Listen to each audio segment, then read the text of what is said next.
We simply cannot allow people to pour into the United States undetected, undocumented, unchecked. And complete the dang fence. This bill that we will sign today is not a revolutionary bill. Cast down your bucket where you are. We come from France. And I am, adamantly against illegal immigrants. They're coming in by the thousands, just unbelievable. A wall is an immorality. Who are you rooting for?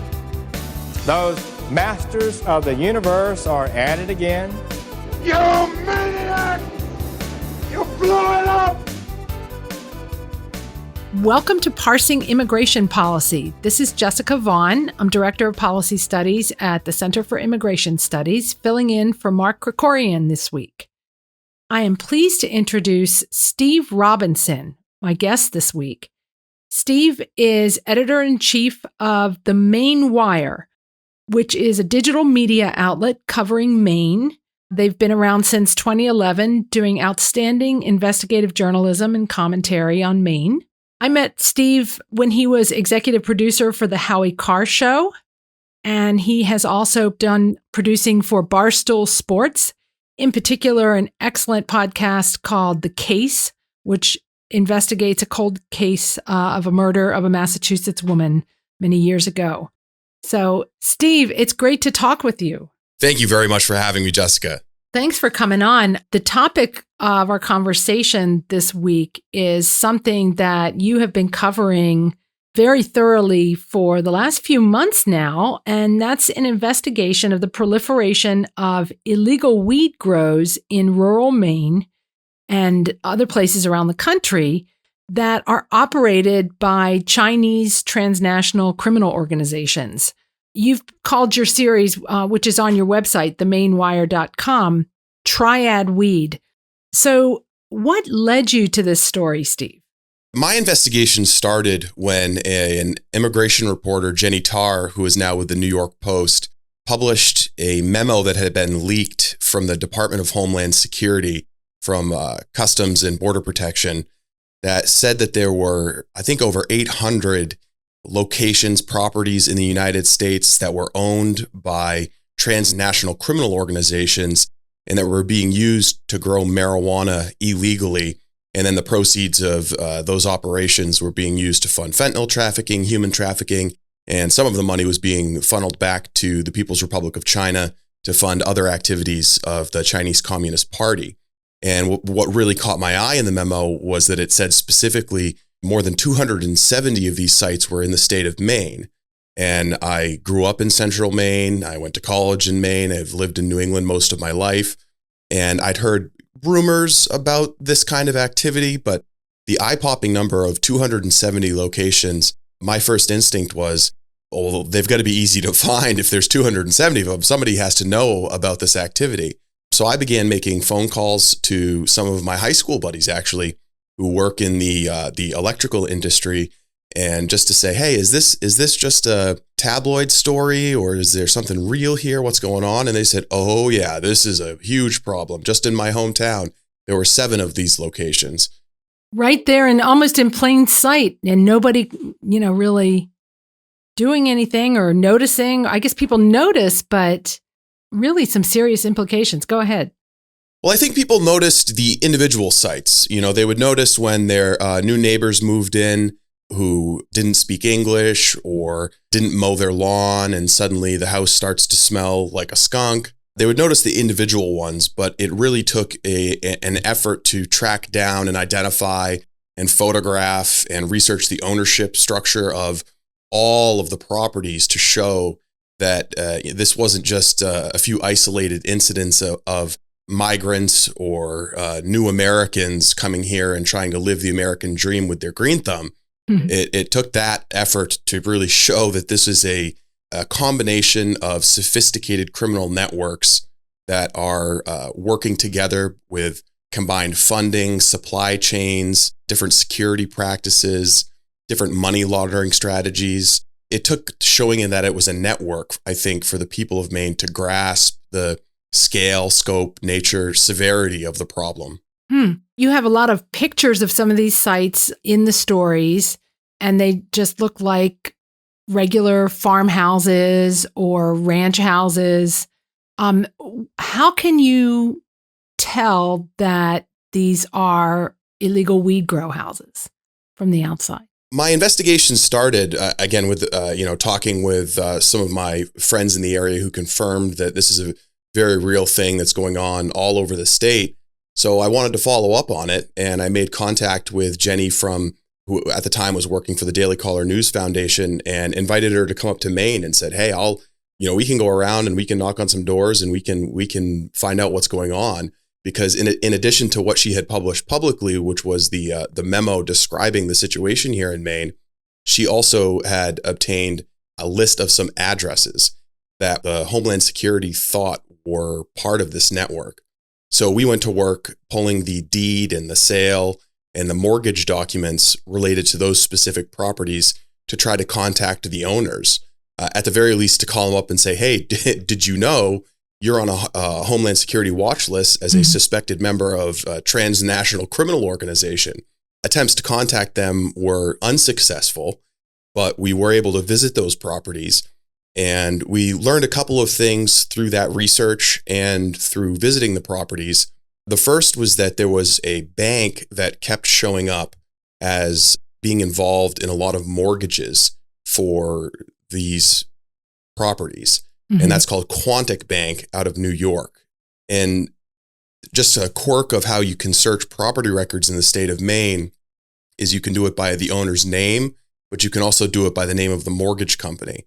So when I just plugged in Quantic Bank into all 16 counties in the state, lo and behold, this is a bank that has done just a handful of mortgages in the state of Maine until 2020. And after 2020, they start doing several dozen a year, more than 80 we found so far. And all of them happen to be for individuals who are of Asian descent, who are from Brooklyn or Malden, Mass, or some of the other locations that are frequently associated with Asian transnational organized crime. And so a pattern developed there that was very interesting. But we also noticed when we physically inspected some of these properties that they all had some equipment, some infrastructure upgrades that are associated with legal marijuana grows. And the biggest one in particular was an increased electrical service. A 400 amp service is pretty much the standard for a lot of these marijuana grows. Now, most residential homes in Maine for years probably got away with a 50 amp service. The majority, I would say, have a 100 amp service. If you get a new one installed these days, you probably go to a 200 amp in case you're looking to get a heat pump installed or maybe run a hot tub or something.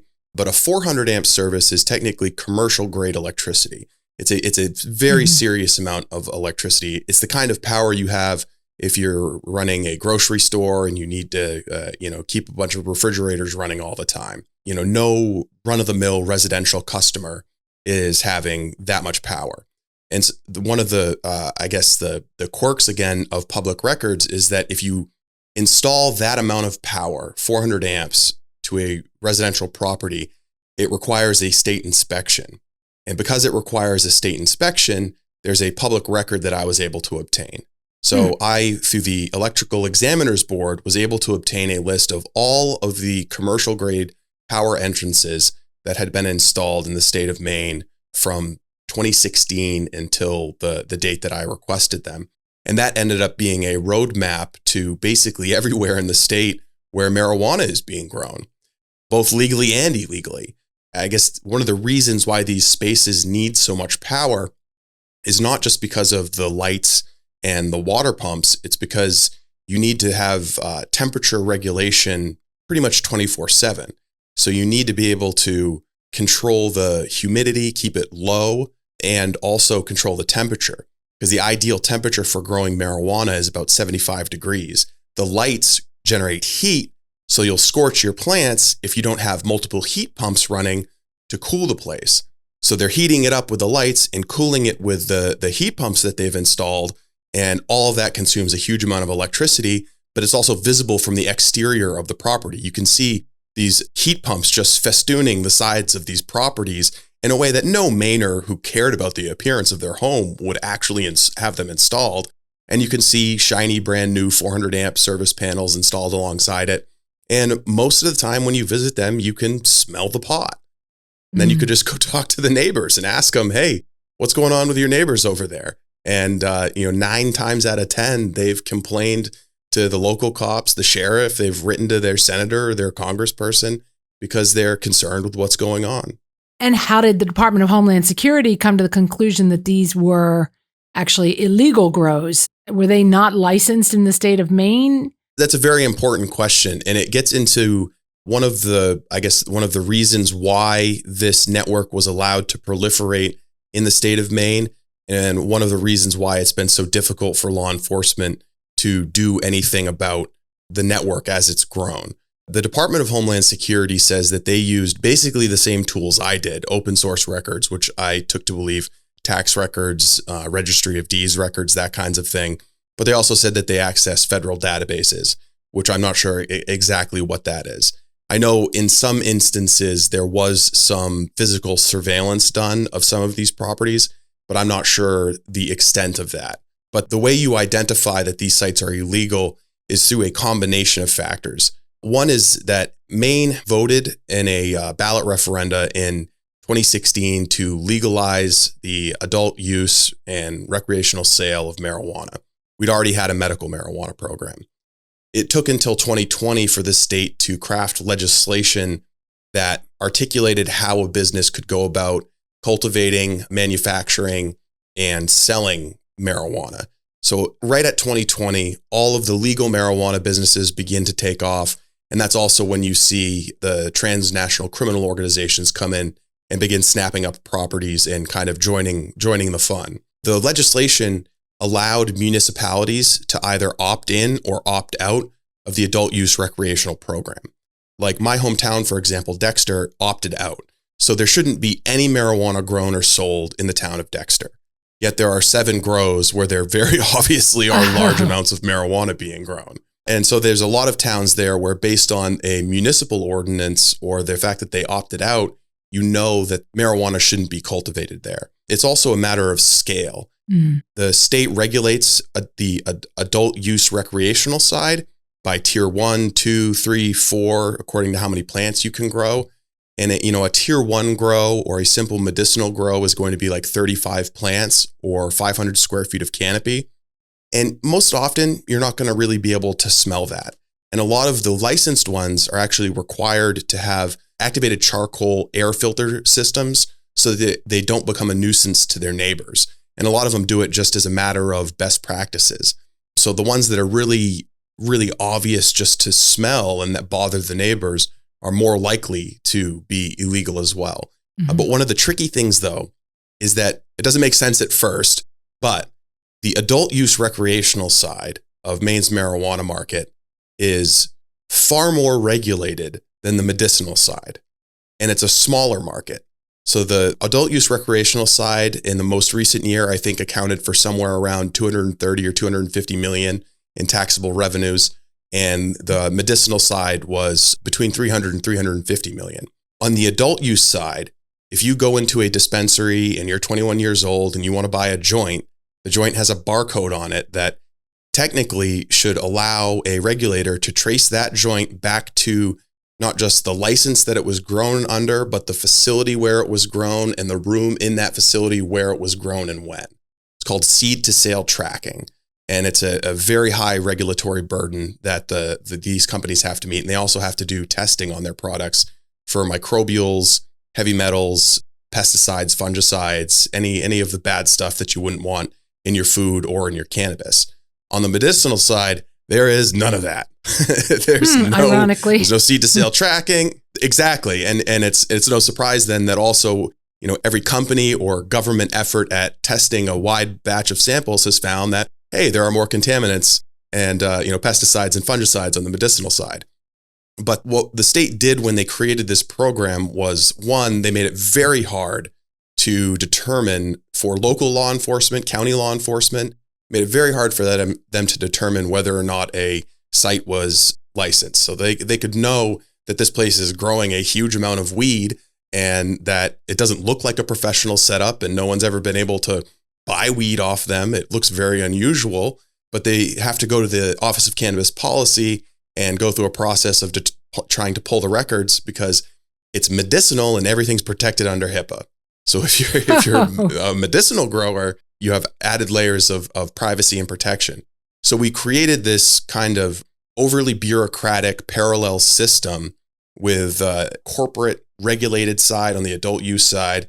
But the medicinal side it's been described to me over and over again as just the wild, wild west of Maine's marijuana markets, both for the American and Maine native operators, but also for the transnational criminal organizations. So establishing that the sites are in fact illegal ultimately becomes the domain of the law enforcement because they're the only ones that OCP will say this place isn't licensed. Like OCP, we asked for a list of licensed sites from OCP and they won't turn that over. The rationale for that is, well, if you tell everyone where the pot's being grown, I guess these places will be robbed. But it creates a very, very difficult system, both for journalistically, but also from a law enforcement perspective to investigate. So where was this weed being grown in these sites likely ending up? In the medicinal market or on the street, but probably not in the legal recreational marketplace? None of it was ending up in the adult use recreational market. The Assistant Attorney General who testified on a related bill earlier this year said that they do believe that some of this marijuana has been making its way into the medicinal side. And that would align with what I've heard from licensed growers, legal cannabis business operators, because if you have someone who is part of your criminal organization who obtains a medicinal growing card, and we've identified some of these people, but if you have that card, then you can technically grow an unlimited amount of weed and go around and wholesale it to other medicinal dispensaries. So that created an avenue for marijuana grown at any of these locations to be diverted into the medicinal program. So say an individual goes to various sites all across the state that are operating without a license. He picks up trash bags full of weed, and then he brings them to medical dispensaries that are operating as licensed businesses. And he says, hey, this all came from my licensed grow at this location, and I can give it to you for $500 a pound, when the prevailing price for legitimate operators is over $2,000 a pound or over $1,600 a pound. So, we're in the middle of government lockdowns. Times are tough. This is still the pandemic. You got to put bread on the table. You got to feed your kids. You're going to take a deal, even if it looks kind of sketchy. So at least some of the marijuana grown at these sites in Maine was being diverted into the medicinal market. But the majority of it was being trafficked out of state because as this operation was spinning up, New York still had a black market, and they've since legalized, but they've had some trouble bringing their regulated system online. So there's still a pretty strong gray market there, but ditto for Massachusetts. Yeah. So the weed is basically being exported out of the state to states where there are black and gray markets, and you can get a premium on it. So the price for like a gram of marijuana in Maine right now is somewhere around $7.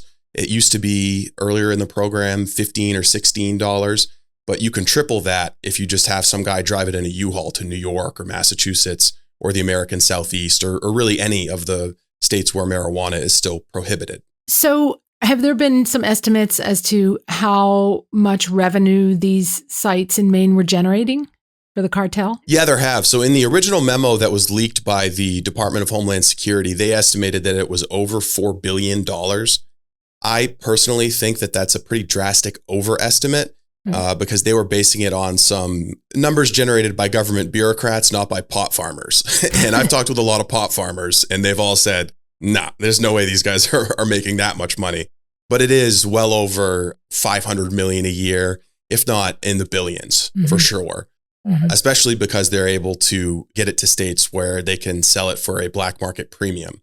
But they also have an advantage over the legal growers in that they don't have to pay for their electrical work in some cases because they'll just do it themselves unlicensed.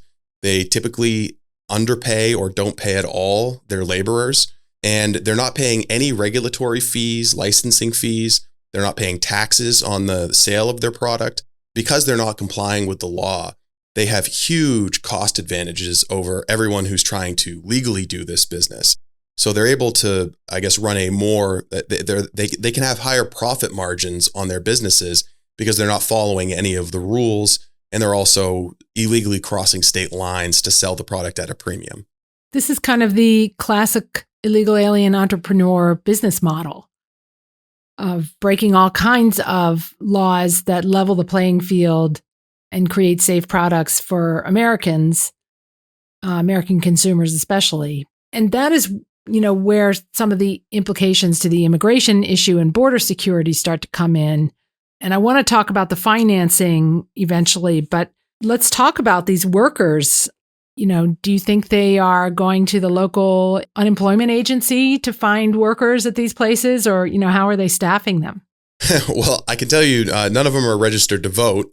So they're not, as far as we can tell, they're not even applying for government benefits or EBT cards. They are recruited through a number of means. One that we've found is there's a network of Chinese language websites which post job ads for greenhouse workers or irrigation workers, and in some cases, masseuses, to come up to the state of Maine and work. And they post wages in yen, which are the equivalent of like $16,000 a year.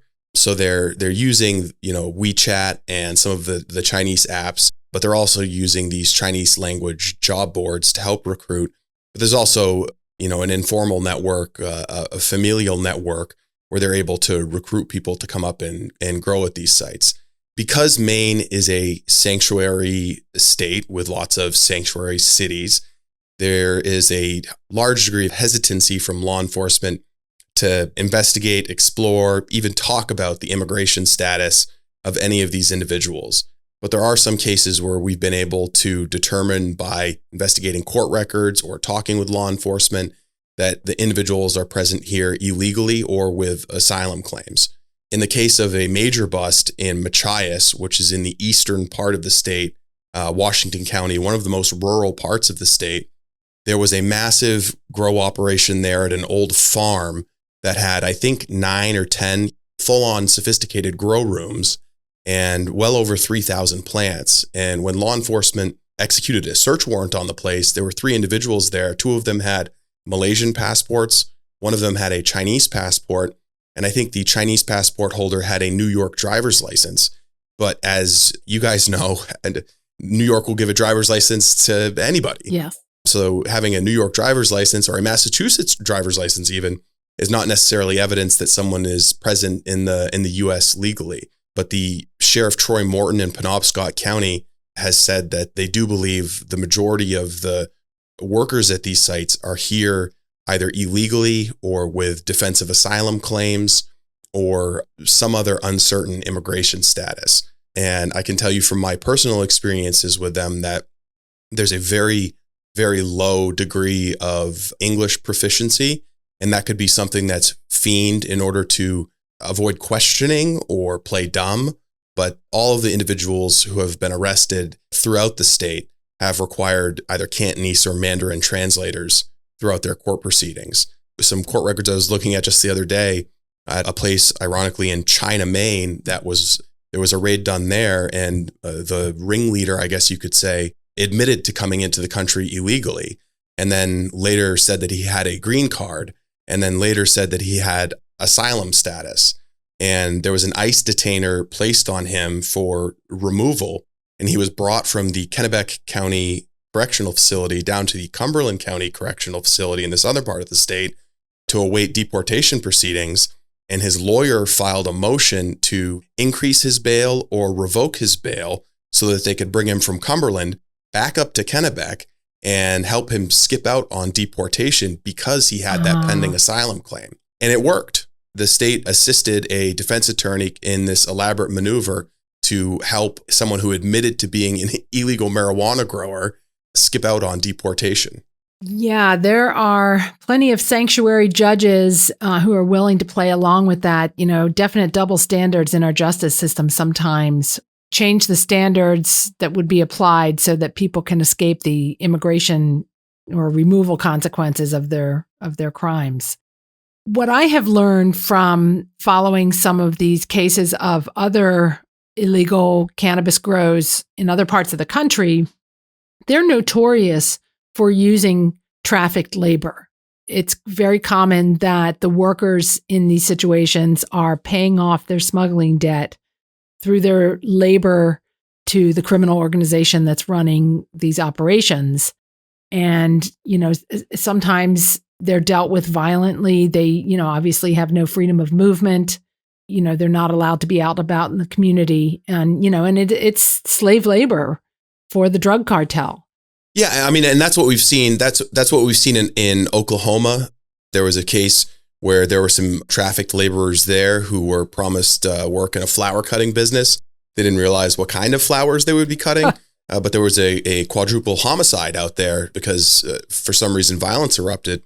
And there's also a massive pending case now where Chinese illegal aliens were trafficked onto Navajo reservation land and forced to work. They had their phones, their wallets, everything taken away from them, and were forced to work growing marijuana. There's every reason to believe that something similar is happening up here in Maine.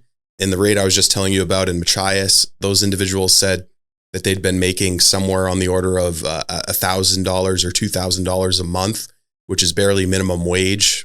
Actually, they've increased minimum wage recently, so it might be below minimum wage. So that there's every reason to believe that they're not here under ideal circumstances. It's tough really to prove that someone is a victim of human trafficking because there's a lot of fear. They don't want to admit it. One of the individuals who was arrested in one of the first raids in Carmel, Maine, outside of Bangor, actually told cops, well, none of this really matters because I'm going to be dead soon anyways. Mm. And it wasn't really clear exactly what he meant by that from the court records, but at least my impression of that was, someone is going to take me out because I've messed up, I've gotten caught, and they're going to take care of me. But if you're brought to, say, Kingfield, Maine, which is about 2 hours away from the nearest city, and you don't have a car or an internet connection, and you don't speak the language, you might not be chained to the house and, held at gunpoint to do the marijuana grow, but can you really be said to be free? And how much of a paycheck are they really seeing anyway? Oh, they don't even touch it. So, yeah. From what we've been able to establish, talking with law enforcement, talking with neighbors, there's a established pickup schedule that they have calibrated around their growing schedule. So they know when a vehicle is going to arrive, usually a Sprinter van or a Ford Transit van or a U-Haul. They know when that van's going to show up and they're ready. They load it and that van's gone. So, they grow the product, they hand the product off, but they never actually touch the money that's involved in any of these transactions. Yeah. So the people that are arrested when they're present at some of these raids or when search warrants are executed, they're not the higher level people involved in these organizations. They're not the people who are doing the coordinating. They're not the people who are the primary benefactors. A lot of them are victims themselves. And even, despite that, they get very low bail. They're bailed out usually within 24 hours and they are never going to be seen again. We've got some upcoming court dates over the next 6 months that we're monitoring, and it's very unlikely that any of these individuals show up for their court dates. Surprise. Well, there's another troubling angle of these operations that is sort of just coming to be fully understood, and that is that some of these operations are not necessarily run just for profit or revenue as a product to sell, but also are serving as money laundering operations that now these Chinese criminal enterprises have become the new money launderers for the Mexican drug cartels who are making money hand over fist off of human smuggling, human trafficking, and drug trafficking operations. And they need to do something with the money. So they are turning it over to these Chinese groups to purchase real estate to actually launder the Mexican cartel money. That's coming to light in some cases that have cropped up in other parts of the country. And it is also a pretty scary thing to contemplate, how these massive organizations are working together and have been able to enrich themselves, in part because our borders are just wide open and they're able to move their operatives in. They're able to move their workers in without much fear of law enforcement. And they're picking these rural areas, whether it's rural Maine or, now we know also some in Indian country as well, out west, particularly Montana, where the cartels are operating and causing major problems in these communities. So, this is one consequence of shutting down interior immigration enforcement, which would be a good tool to use against these operations, and also not shutting down the border. So how do you think this is affecting Mainers and the communities that they live in? Well, I think, there are a number of ways that the presence of these criminal organizations is undermining the quality of life for the people of Maine. The first is that it's absolutely driving up the cost of middle-class housing because the properties that these people are looking for are rural homes, sometimes even mobile homes, farms, distressed properties. They're buying all the affordable housing. And if you look at the Federal Reserve Bank's chart of housing inventory in the state of Maine, it points pretty much straight down. So we're at a generational low of available housing in the state. Part of that is because during the government lockdowns and the pandemic, a large number of people from Massachusetts, New York, wherever wanted to bug out of the cities and come, live in Maine. So that took up a lot of the housing. But also in the rural areas, you have these criminal organizations that are buying up houses that, maybe a middle-class couple looking to start a family would be able to buy for the first time. So we're pricing all of our would-be young families out of being able to own a home for the first time. That's one consequence of it. The second consequence is that regardless of how you feel about the morality or the wisdom of smoking marijuana or using marijuana, the state of Maine voted and the state legislature decided that it's going to be legal for adults to consume, and you can run a business based on these, cultivating this product, refining this product, and here are the ground rules. And Mainers across the state said, okay, those are the rules. I'm going to invest $500,000 or more of my own money to build a business, and I'm going to be passionate about it. Maybe I've been growing pot illegally all along. Now I get a chance to do it legally, but they've invested their own money to build a business. And what you've seen is the price of the product that they get has collapsed by more than half. And that's due in large part to the illegal competition that you're seeing. And so you're seeing some medical providers even go out of business and just sell their grows, cancel out. They're done. They're retiring. They're moving on. I interviewed one particular guy for a documentary that we're working on, he's a Bosnia war vet, and he is tied into the veteran community. And his market is basically a medicinal grow, and he sells to vets with PTSD so that they don't have to be on the panoply of prescription medications that he himself takes because he has another job where he's not allowed to use the marijuana. So this is a guy who doesn't use marijuana, but he's an electrical engineer, and he got his license. He started his grow. He wanted to cater to the veteran community, and he's got this hugely sophisticated, elaborate grow. He's under a huge amount of scrutiny, high regulatory burden.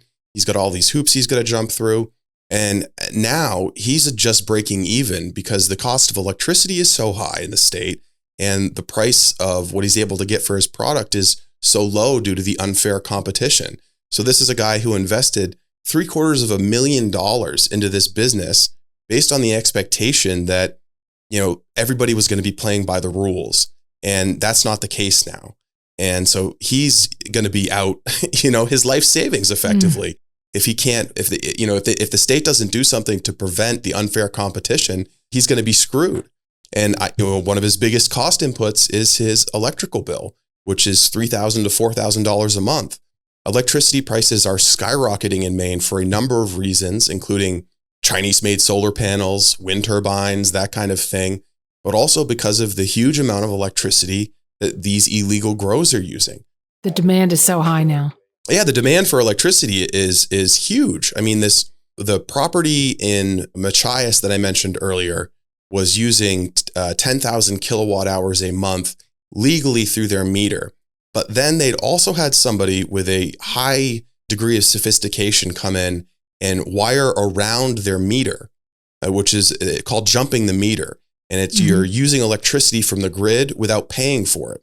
So they were stealing an unknown amount of electricity from these places. And oftentimes these places also will blow a transformer. And so your average transformer is probably 10 kVA, and that's going to feed 3 homes on your street. These places will come in and they'll blow a 10 kVA transformer. You put in the 25, blow that. They put in a 50, you blow that. You put in a 75, you blow that.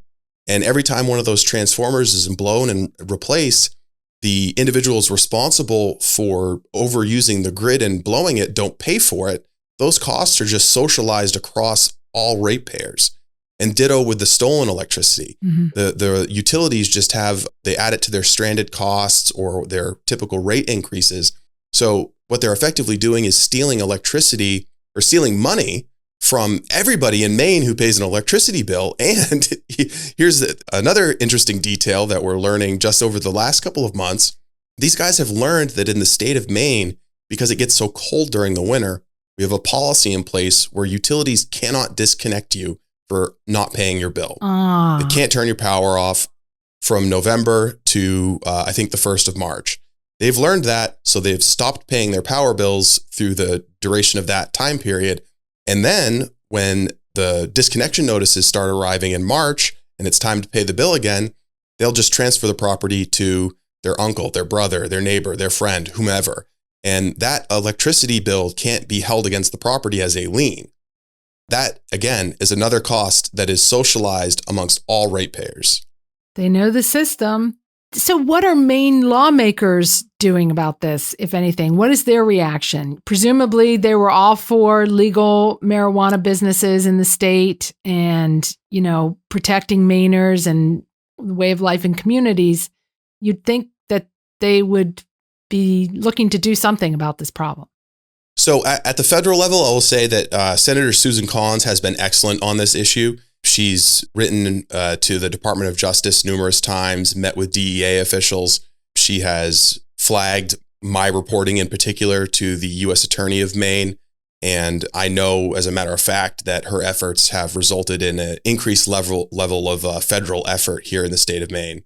At the state level, though, it's very interesting. The governor of Maine, Janet Mills, has not said anything about this, despite now more than 31 search warrants executed on what appear to be totally related criminal conspiracies. She hasn't said anything about it. No official words, no pronouncements. Her appointed head of the Maine State Police, Michael Sawchuk, has not said anything about this.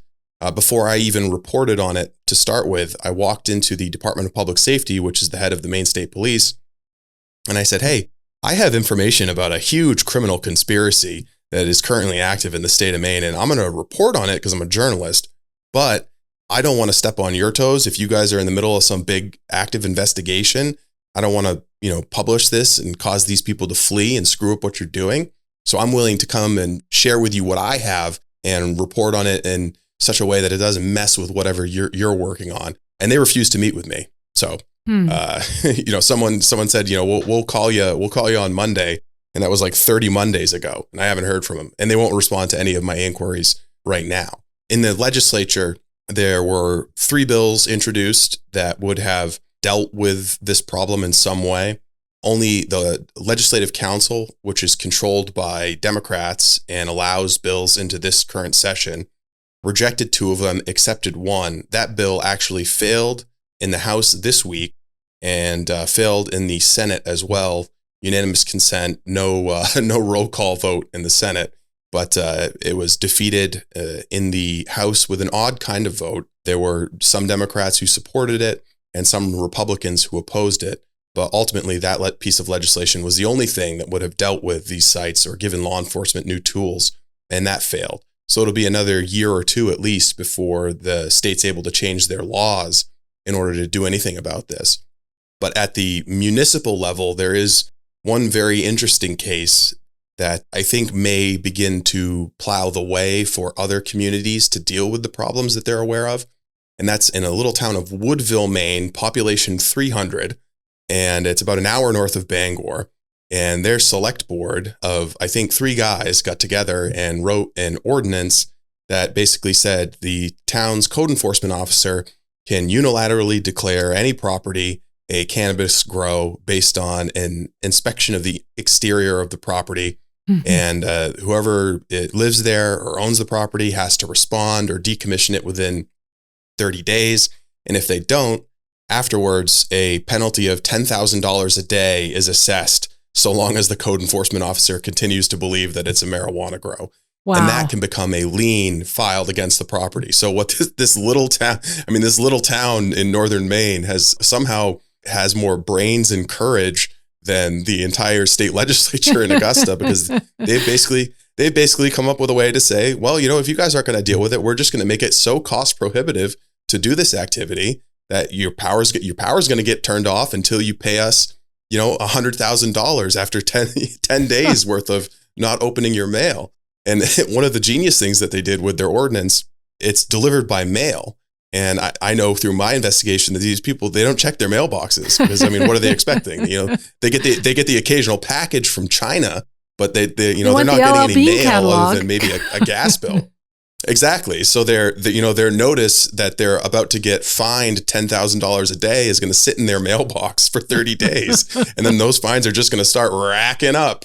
And before they are even aware of what's going on, there's going to be a $150,000 lien on a property that they paid, $65,000 for. So the town of Woodville, I think, is plowing the way. Zoning rules and ordinances are some of the most powerful tools available to local governments to try to control problems like this.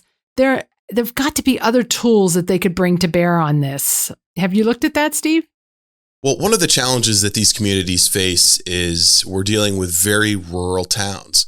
Like that town I was just telling you about, Woodville, population 300.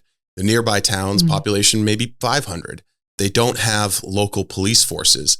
In some instances, they're relying on a sheriff with a headquarters that's an hour drive away, with a huge territory to patrol and a limited budget. Or they've got an agreement with a nearby local police station, which is a half hour away. Also, maybe 3 or 4 patrol officers active at any time. So the ability of these towns to have laws enforced by law enforcement is limited just by resources, personnel, and by the huge rural nature of the territory. So in terms of other ways to make life miserable for these illegal growers, there aren't that many ways available to them, except for prohibiting the very kind of activities that they're engaged in. The legislation that failed this week would have had Maine adopt what's known as a Little Rico statute. 33 other states have them. They've been around since the 90s. It's a common tool for states to deal with organized criminal conspiracies where each individual crime may not amount to much, but when you treat it like it's a conspiracy, well, you've got a racketeering operation. And that's really what we're dealing with here. Absolutely. The legislation also would have required Maine's large utility companies to basically, when they see a property in Maine go from consuming 150 or 200 kilowatt hours a month for 10 years because Granny Smith has been living there, and then all of a sudden the property changes hands and it's consuming 10,000 kilowatt hours a month, it would require them to just send a report to the Maine State Police and say, hey, just so you know, this place it looks like they're smelting aluminum or something. They're using so much power. Yeah. And that wouldn't be, an indictment or a crime or anything. It would just be one clue that law enforcement could use to follow up on and maybe build a case for probable cause to obtain a search warrant or subpoena other records and maybe go have a look at what they're doing. Not to mention, you'd think the utility would want to recoup something for all that stolen power that these operations are using. There's kind of a moral hazard here, though, because the utilities aren't really losing any money. All the electricity that's stolen from them, they just recover through rate increases. Yeah.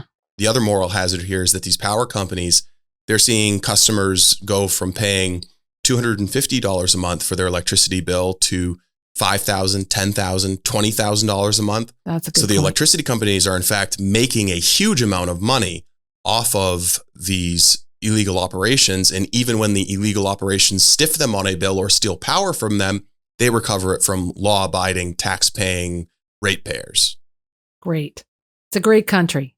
Yeah, it's a hell of a place we've put ourselves in. And another way that this operation is really harming Maine, undermining our quality of life, is that these houses, because they're being maintained at 75 degrees to 80 degrees and 80 to 100% humidity for long, long periods of time, the black mold infestations are just totaling these houses. If Maine can ever wrap itself around this problem and deport every single one of these criminals or arrest, lock up every single one of these criminals, we're going to be dealing with a massive infrastructure project of basically rehabilitating all of these houses because they've been totally, remodeled and destroyed.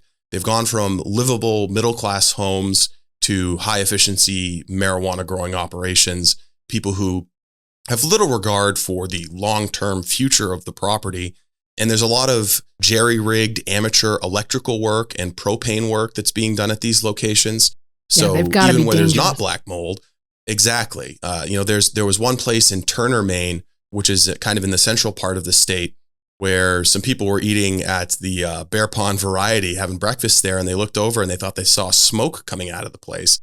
And so they called the fire department. Fire department kicks in the door and quickly realizes it wasn't smoke, it was steam because of the huge amount of humidity that was being generated by the illegal marijuana grow there. And what they encountered was this sprawling network of extension cords with heaters and fans and propane burners. The fire chief described it to me as a firefighter's worst nightmare, kicking in the door on a place like that, not knowing who did this propane work. Were they licensed? Who did the electrical work? Were they licensed? Is any of this up to code? What the hell is going on here? And you see that at property after property because they don't want to invite an electrician into, nose around their business. So they're doing a lot of the work by themselves. Yet another wrinkle of this issue is that the plants, they can increase their weight of their final product by around 30% by artificially boosting CO2 levels within the grow room.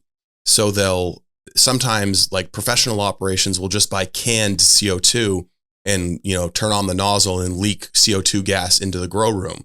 But with natural gas prices going down and natural gas more readily available, a lot of these places will just hang natural gas burners or use tankless water heaters to burn propane and convert it into CO2, which then the plants consume. So at a lot of these places, you're just burning natural gas. Basically, you've got, the equivalent of 100 pilot lights all going.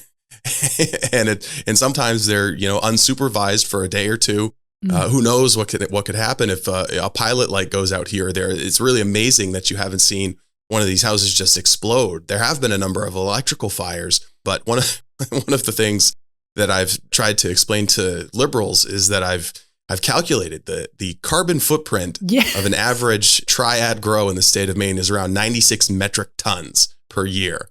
So if anything, they should be concerned with the huge amount of global warming that these places are causing. But I knew there was a climate angle. There had to be. I mean, there are 101 reasons that this is a problem that needs to be addressed by Mainers, their lawmakers, law enforcement, and even federal agencies. We've talked a lot about marijuana and how, this has really been a big part of the investigation because these places are so easy to find because of what the activity that they're engaged in. But this isn't about marijuana. Like, these people aren't smoking marijuana. The marijuana is a means to an end, and the end is funding a criminal organization. And there are other facilities throughout the state that we found that are not grow facilities, but are stash houses, that are flop houses where, 10 or more migrants can live and can come and go. There are some areas in the state of Maine that have a distinctly military character. Large shortwave radio antennas. The electrical workers who show up to change a transformer that they've blown tell us about, 15 or 20 military-aged men, cropped hair, surveilling the property, ushering them off of the property, stuffing $2 $100 bills in their back pocket and saying, coffee money, coffee money, coffee money. there's something more than just, a little bit of drug dealing and growing pot going on here. And even the Department of Homeland Security says that some of this is fentanyl trafficking, some of this is human trafficking, but there's also national security implications here. Yes. Homeland Security says that. Senator Collins has expressed that concern. Senator Collins actually asked FBI Director Christopher Wray about our reporting, and everyone understands that there are serious national security implications to allowing Chinese criminal organizations to basically operate 270 base camps all over the state of Maine. There are defense contractors in the state of Maine. There are tech companies in the state of Maine. Corporate espionage, military espionage are real concerns, I think, for people who understand what exactly is going on here. Right. And it's not just about, elderly Chinese people growing pot in Garland. No, these are, as you said, bases from which other Chinese operations can use as cover. So that's something we need to be worried about. That's why this is a bona fide national security issue. I wrote a longer piece that people can read at themainewire.com, kind of responding to the Republican criticisms of the bill, where they said, this infringes on the constitutional rights that people have, your 14th Amendment right to equal protection. And I said, okay, well, that's an interesting theory. Let's play that out. Should we allow Chinese nationals to buy up every single piece of property around the Maine State Police headquarters and around Bath Iron Works? Should we allow that? Because that's the argument that you're making, is that if they come in with enough money, they should be able to buy all the property surrounding these sensitive locations. Should we allow them to buy all of the property around Unum or Wex or any of the tech companies here and use sophisticated surveillance techniques to steal all their secrets? Because that's the argument that Republicans were basically making. I mean, there are some old military facilities that this network has bought. They have compounds where they're growing marijuana that are surrounded by barbed wire and used to be Maine National Guard bases. The security threat, the security problem here is very real. And where there's $500 million, $1 billion, $2 billion to be made, it's only a short time afterwards that violence follows. And we've been fortunate here in the state of Maine that hasn't happened just yet, but I do fear that it's on the horizon. And that has happened at some of the other similar operations in other parts of the country, like Washington and Oregon and Oklahoma, is that it's inevitable that violence ensues. But thank you so much for your reporting on this, Steve, and for coming on the podcast to share this. And I highly recommend to our listeners that you check out themainewire.com. And there's a tab called Triad Weed and lots of other good reporting on the site, including coverage of how Maine has been handling the influx of illegal migrants. There's a lot of interesting material there. Really a pleasure, Steve. Thank you so much. And I hope you'll keep at it. Oh, well, we certainly will. And thank you very much, Jessica, for inviting me on the podcast. And, I'd encourage people, if you're on X or Twitter, you can follow us at The Maine Wire. We're on Facebook in the same location. A lot of our stuff is pushed out there. And we are working on a documentary. It began as a mini documentary, has blossomed into a full-length documentary about the problem of transnational organized crime in the state of Maine. And we should have that available over the summer. Great. I look forward to it. Thank you so much. Thanks, Jessica. That's it for this week's Parsing Immigration Policy. Thank you so much for listening. This is Jessica Vaughan from the Center for Immigration Studies.